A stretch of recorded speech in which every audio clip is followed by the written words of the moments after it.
Hello, namaskar, namaskara, namaskaram, namaskar. My name is Pooja Dwivedi. Welcome to my class, The Daily Current Affairs, where we will understand those important news of the past 24 hours that will be important, of course, from the perspective of UPSC Prelims 2023.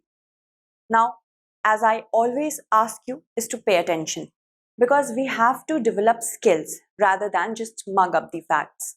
The skills pertain to understanding the demand of the question, be it prelims or be it mains. So be very mindful about reading the statements, be tactful when it comes to understanding the trick questions. I also ask my students not to make any sort of notes because I expect undivided attention. In these classes, more than note making, it is understanding how to tackle the questions. So I provide the PDF through my Telegram channel. You can follow me.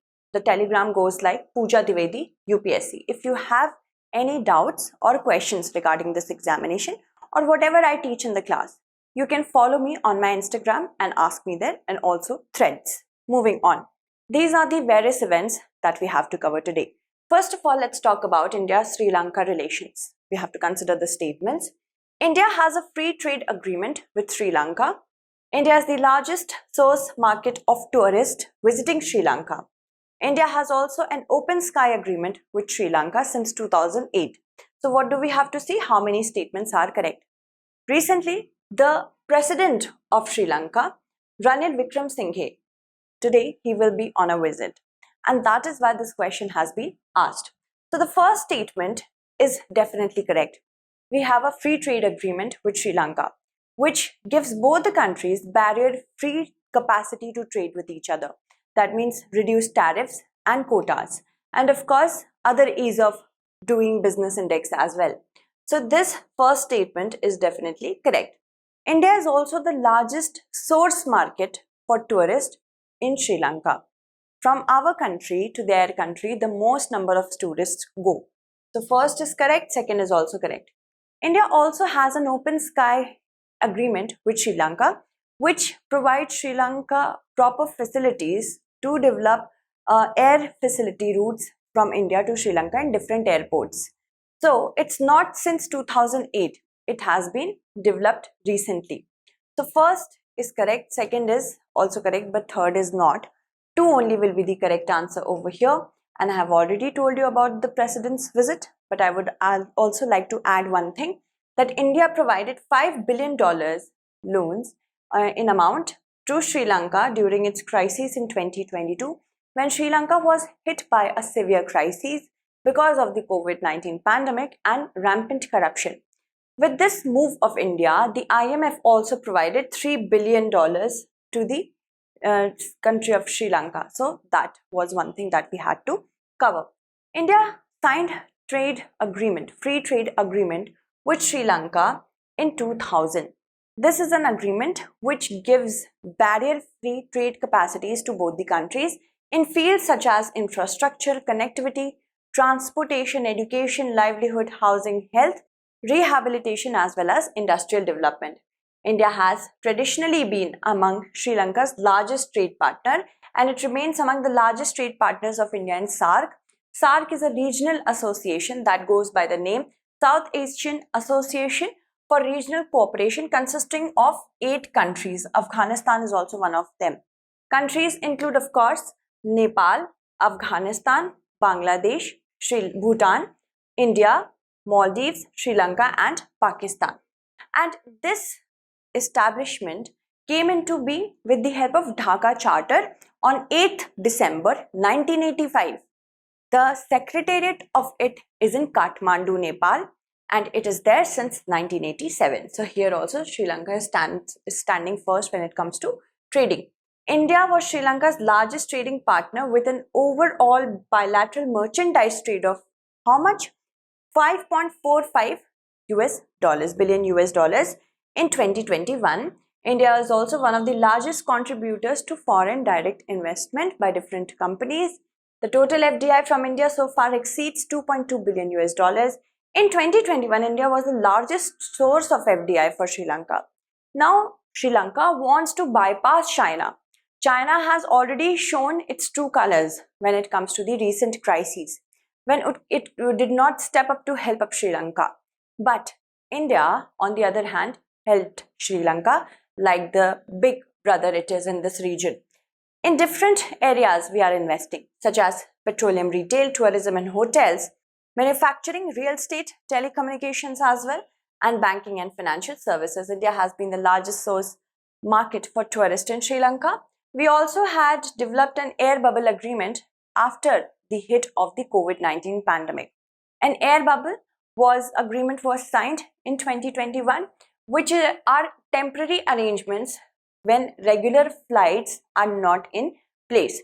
So Sri Lanka was one of the very few countries with which India had an air bubble. Open Skies Agreement was signed in 2016, under which Sri Lankan Airlines have been given unlimited number of flights to 6 Indian airports, namely Delhi, Mumbai, Hyderabad, Kolkata, Bengaluru and Chennai. Now, questions that are related to map, I cover in the classes Map and News. I have covered 2 classes. You can watch these 2 classes and garner information about the maps, because maps have become very important when it comes to UPSC prelims. Moving on, consider the following statements. Statement 1 says Chandrayaan 3 is taking a circuitous route in its journey and it has been utilizing the force of gravity to gain momentum. Statement 2 says the process involves burning of more amount of fuel and takes a longer time to reach the moon. See, Chandrayaan 3 is economic in nature. That means not a lot of money is being spent on fuel.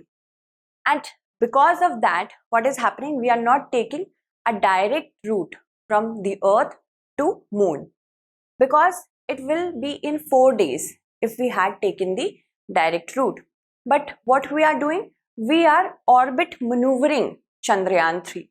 We are raising its orbit one by one. After one orbit, the other orbit, and the 5th and final stage orbit will be raised on 25th of July. The landing or the descent will be in a similar manner, and that is why it is taking a circuitous route. That means an indirect route, not a direct route, and that is why it has been utilizing the force of gravity, and once it reaches a certain point, the thrusters help it to thrust itself forward. So first statement is correct, and actually this process involves lesser use of fuel and not more use of fuel. If we had to take a direct route, more amount of fuel, heavier rockets were needed. That is why this particular mission is really economic and it takes a longer time to reach the moon. That is for sure, because landing is supposed to be by the end of August, supposedly 25th or 24th or 25th August. Why is that? Because we have to keep in mind, if we have to land on the South Pole in a soft landing manner, we need sunlight, and that is why it will be available there. Choose the correct answer using the following codes. So first statement is definitely correct, but second is not. So statement 1 is correct, but statement 2 is incorrect. Yesterday was the Moon Day, International Moon Day. In order to mark the anniversary of the first landing by humans on the moon as a part of the Apollo 11 mission on the same day in 1969, the General Assembly declared it to be observed as the International Moon Day. But of course, the remarkable achievements of the peaceful use of outer space, this is also another reason we are doing so. And this was declared only in the year 2021, this day. Earth's moon is 5th largest out of all the 200 plus moons in our solar system. Earth's moon, Earth's only natural satellite, that is the moon, it is simply called the moon. Why? Because it was before Galileo Galilei discovered 4 moons orbiting Jupiter in 1610. Before that, we thought that we have only our planet has a moon, but Jupiter also has moons: Io, Europa, Ganymede and Callisto. And in order to study these particular moons, 3 moons specifically, the JUICE mission has been launched. Remember that, JUICE. Moving on. Now, NASA currently has 3 robotic spacecrafts which are exploring the moon. Lunar Reconnaissance Orbiter, it's an orbiter, that means it's in the orbit. and twin Artemis spacecraft. This is not to be, you can say, confused with the Artemis mission that will put humans back on the moon, specifically one woman and one person of color. Moving on. Now to the next part is about Earth's moon. It's all given here. It's the fifth largest. We have the fifth largest moon in our solar system. And as you can see, this Vikram lander, once it makes a soft landing on the south pole of the moon, if we do that, we will be the first ever country to achieve a soft landing on the south pole of the moon. It will ensure the landing of the, or coming out of the Pragyan rover, and then the rover will be doing the roving capacity show. And of course, we have to keep in mind, we have not sent the orbiter in this mission because of the proper working of the Chandrayaan 2 orbiter. Chandrayaan 3 is taking a circuitous route. As you can see, we are moving from orbit to orbit. We have completed 3 orbits, and now finally yesterday it was elevated to the fourth orbit through maneuvering, then the fifth and final orbit, and then we will go to the moon, and similarly we will land orbit by orbit like this. Alright, moving on. Consider the following statements. A general scheme of sittings was recommended in 1955 by the General Purpose Committee of the Lok Sabha, which was accepted by the government of Prime Minister Nehru. The summoning of the parliament is specified in Article 85 of the Constitution, and it is based on the provision of the Government of India Act 1935. The monsoon session has begun. That is why this question has been asked. So which of the statements given above is or are correct? See, countries such as USA, Canada, UK, they have a fixed parliamentary calendar, but we do not. By convention, we have to ensure that the parliament meets 3 times a year, and that has been through a convention. We do not have any fixed parliamentary calendar like these countries. So it was thought that a general scheme of sittings should be there, and it was recommended in 1955. It was also accepted by the government of PM Nehru, but it was never implemented. So first statement is definitely correct. The summoning of the parliament is rooted in Article 85 of the Constitution, and the Article 85 of the Constitution takes its roots from the Government of India Act 1935. But the parliament during the colonial times used to meet 1 time a year, and that was of course to escape any sort of accountability and just to collect revenues. So Dr. B.R. Ambedkar said that we are not going to do that. We are not a colonial government. We are a democratic government, and we should be more accountable to the people of India. So through these 3 sessions, the government is held accountable by the parliament. That is why the raising of so many issues and addressing them is important through these sittings. So first is correct, second is also correct. Both 1 and 2 will be the correct answer. The power to convene the parliament lies with the government, and the government makes that decisions on the basis of the decision of the Cabinet Committee on Parliamentary Affairs, but the summoning is done in the name of the President. Okay, it is formalized by the President, in whose name the parliamentarians are summoned. India doesn't have a fixed parliamentary calendar. By convention, it has 3 sessions per year. The longest is the budget session, which starts by the end of January and concludes by the end of April or the first week of May. It also has a recess because, of course, scrutinizing the budget is important. The second session is the 3-week monsoon session starting by the end of July and going through August. And the parliamentary year ends with 3-week long winter session that goes from November to December. And the general scheme of sittings was recommended in 1955, but it was not implemented. It was although accepted. And as I told you that Article 85 itself is based upon the Government of India Act 1935. The provision specified that the central legislature had to be summoned to meet at least one time a year. This particular act, I have told the history of that as well. US, UK, Canada, they have parliamentary calendars, and the parliaments are in session throughout the year. On average, the sitting days of these legislature, they range between 100 days for the US Congress and 150 for the British Parliament. Now, if you like the way we teach, you can take the full advantage of it through our live classes, which is commencing from tomorrow, that is 22nd of July.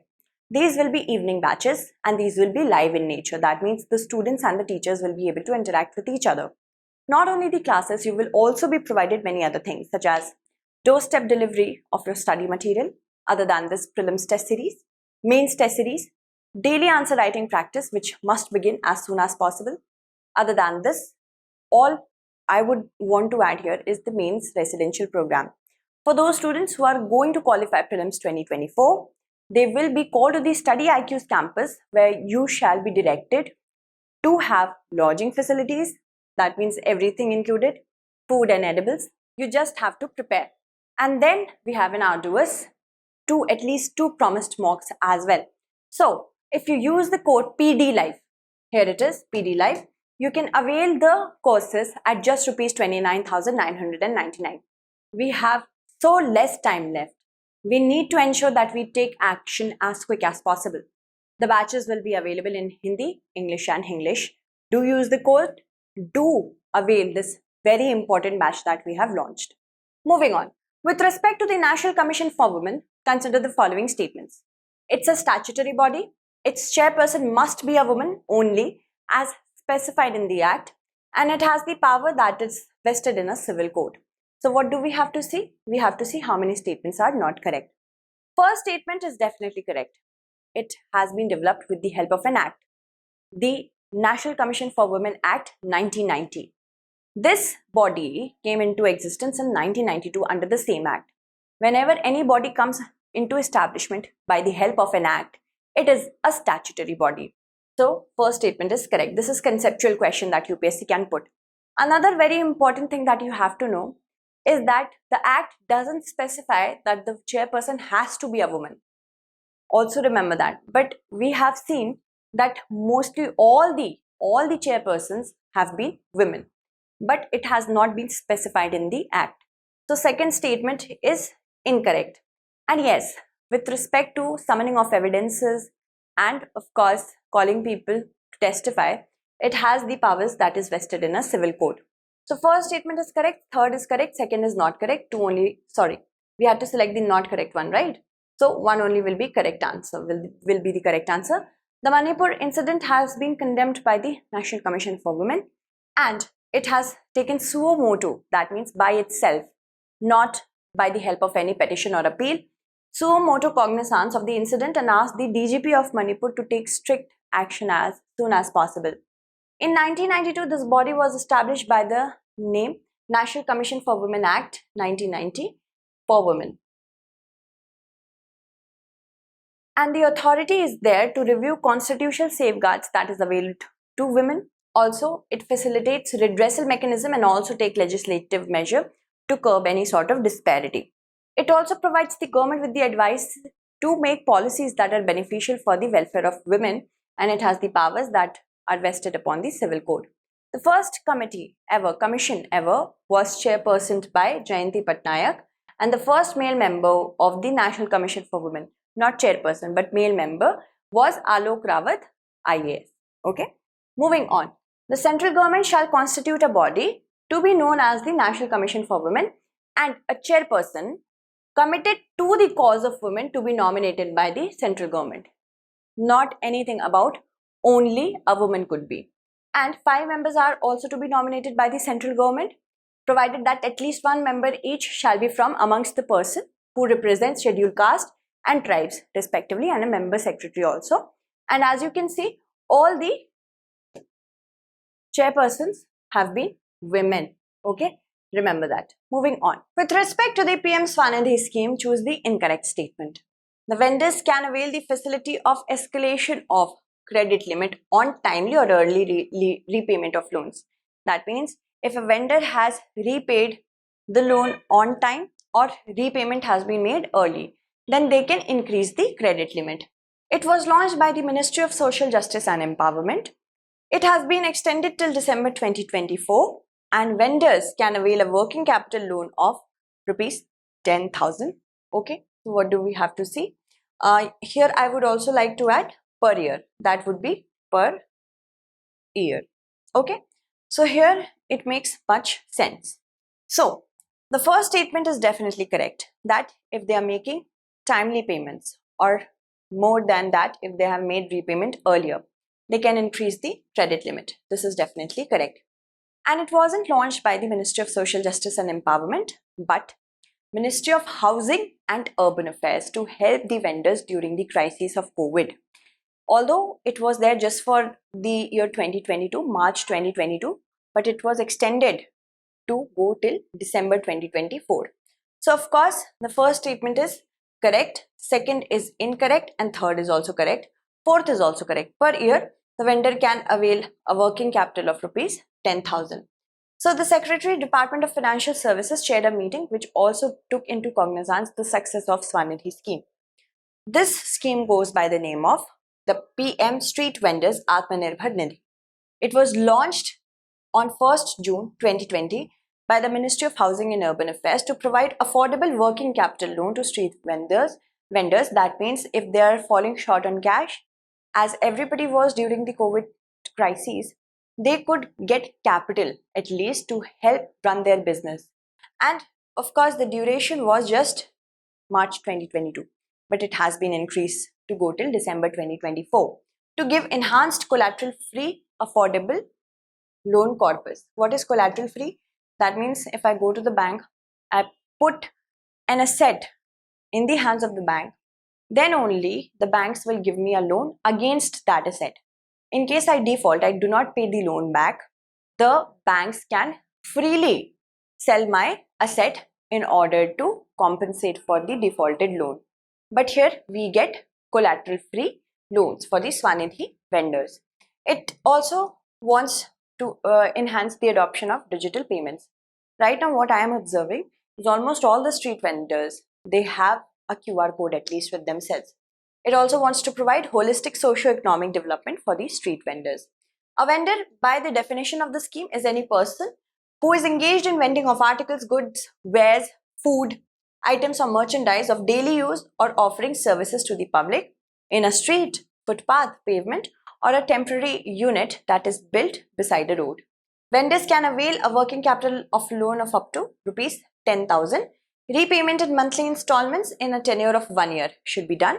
On timely yearly repayment of the loan, an interest subsidy at 7% per annum will be credited to the bank accounts of beneficiaries through DBT on quarterly basis. And there will be no penalty on early repayment of loans. As well as the scheme promotes digital transaction through cashback incentives up to an amount of rupees 100. The vendors can avail the facility of escalation of the credit limit on timely or early repayment of loans. Consider the following: banning of apps, taking down videos, and shutting websites. So how many of the above mentioned actions can the government take under Section 66A of the IT Act 2000? Okay, very tricky this question is. We have seen Chinese apps being banned under the IT Act, particularly an article. So yes, this is there, taking down videos. Recently, the government under an article of the IT Act 2000 has asked the websites to take down the video of Manipur women. That I cannot even say. This is unspeakable to me. And then shutting websites that are not healthy for the security and integrity of the country. These all can be done, but not under the Section 66A of the IT Act, but 69A of the IT Act. So this is the kind of trick that the UPSC examination can give to you. So none will be the correct answer, because 66A has already been struck down by the apex court in the Shreya Singhal case as unconstitutional. Section 69 of the IT Act allows the government to issue content blocking orders. To whom? To internet service providers, telecom service providers, web hosting services, search engines and online marketplace. And it requires the information or content that is being blocked to be deemed a threat to what? If any content is a threat to India's national security, sovereignty or public order. In a landmark 2015 ruling by the name of Shreya Singhal versus Union of India, the court said that Section 66A of the IT Act is unconstitutional because it was violative of Article 19, Clause 1, Subclause A and not saved under Article 19, Clause 2. And this entailed punishment for sending offensive messages through communication devices, communication services. Section 66A of the Information Technology Act 2000 was struck down, although Section 69A was also in the question. Okay, The China Plus One strategy is related to a political alliance for the Belt and Road Initiative, a document to find solution for the accession or on the accession of Taiwan with mainland China, and a medical treaty to keep a tab upon upcoming pandemics, or a business strategy to diversify investment. Recently, the WP World Bank chief Banga has said that India is missing out on this opportunity, the China Plus One opportunity. This opportunity is related to a business strategy. We will talk about that. The correct answer will be option D. India has an opportunity to cash in on global companies' effort to build factories outside China, the new World Bank president said on Wednesday. See, recently, we go to like 20 years back, China was the main hub of investment because of its low labor cost and low raw material cost. So most of the MNCs provided manufacturing facilities there in order to develop factories in China for these factors. But what happens that because of uncertainty with respect to Chinese market, as in the strict data protection law, the trade war with the US, other than this, the cost and benefit analysis of opening a company or a factory in China, it was suggested that let's go outside China as well to develop manufacturing facilities or MNCs by the different MNCs. So this is the China Plus One strategy. India is not able to take advantage of it because it has become more protectionist now. But what about Make in India? This is what others are saying, but what about Make in India? Under this, Airbus is also going to manufacture a military aircraft for the first time ever. We also have recently signed a pact with the second country in Quad to have a semiconductor manufacturing plant. So we have to understand we are still going the right way. Countries are also coming to us. It's not just like that we are following in a protectionist policy, but yes, India can do much more than this. So this China Plus One strategy was advised as early as 2013. And it's a global business strategy in which companies avoid investing only in one country, that is China, to diversify their business to alternative destination. Because of the strict data privacy law, specifically the China's personal information protection law that came into effect in November, it asked the companies to tell them how you are storing data, and the foreign transfer of data was also not allowed. Companies must now get permission to send personal user information abroad. Other than this, the zero COVID policy also dented the supply structure of the entire business ecosystem. So for that as well, this China Plus One strategy is there. And Japan is the second Quad ally to ink a chip pact with India after the USA. So I hope you understood these many topics well. I will provide you the PDF on my Telegram channel. Do subscribe. Thank you.